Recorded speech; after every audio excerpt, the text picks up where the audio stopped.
nasceu numa cidade pequena do interior de São Paulo. O cartório de Águas da Prata registrou em 1958 José Eduardo Franco dos Reis. Mas parece que o filho de José e Vitalina cresceu achando que merecia mais do que aquele nome podia oferecer. Eduardo Alberto, né? Lancelotti. O resto eu não consigo ler. Não é fácil mesmo. A investigação aponta que, com imaginação e um documento falso, ele inventou que era descendente da aristocracia britânica e passou a se chamar por um nome pomposo como o de um lord inglês. Edward Albert Lancelot Dodge Canterbury Caterham Wakefield, que no sotaque perfeito da terra da rainha é dito assim: Edward Albert Lancelot Dodge Canterbury Caterham Wakefield. A polícia afirma que Eduardo construiu uma vida de mentiras.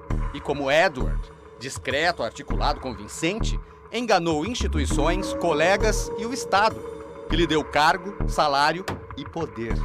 Edward tirou vários documentos em órgãos oficiais usando uma identidade falsa, se aproveitando de uma época em que tudo era manual e não havia controles rígidos.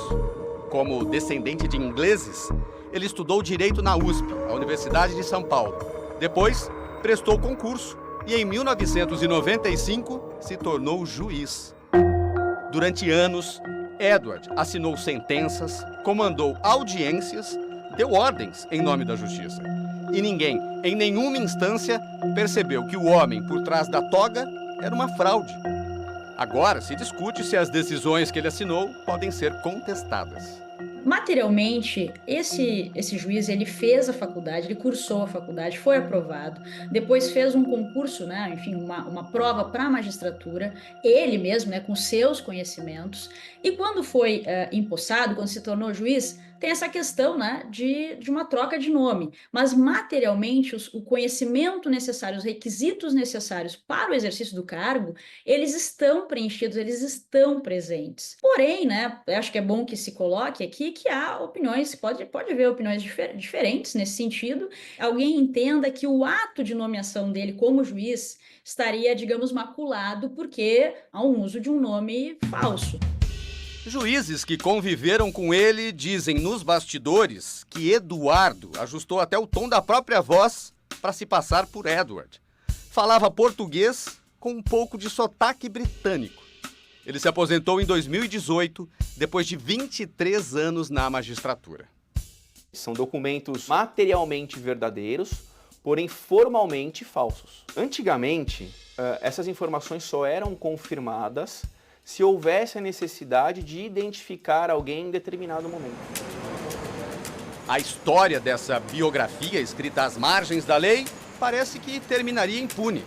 Mas a denúncia do Ministério Público afirma que ele cometeu um deslize alguns anos depois. Foi em outubro do ano passado que Eduardo e Edward se encontraram pela primeira vez, pelo menos oficialmente. Não porque quisessem. Ele veio até este poupatempo aqui na região central de São Paulo para tirar uma nova carteira de identidade no nome inglês, mas apresentou uma certidão de nascimento com o número de registro do nome verdadeiro. E com o cruzamento das digitais, a farsa de José Eduardo Franco Reis chegou ao fim. O alerta foi dado pelo setor antifraude do Instituto de Identificação, que travou a emissão de qualquer novo documento. Quando o juiz voltou ao poupa-tempo para buscar a segunda via do RG, descobriu que antes disso precisaria procurar a polícia. Quando ele chegou aqui ao Instituto de Identificação da Polícia Civil, foi avisado que seria ouvido numa investigação sobre documentação falsa. Os investigadores esperavam que o juiz não dissesse nada além da verdade, mas ele continuou mentindo. Diante do delegado, negou o que mais venera, a fantasia de ser parte de um universo que jamais foi dele. A paixão pelos lordes, reis e pelos salões silenciosos onde se serve chá na hora certa. Afirmou que não era Edward. Se apresentou como José Eduardo Franco dos Reis, mas disse ser artesão.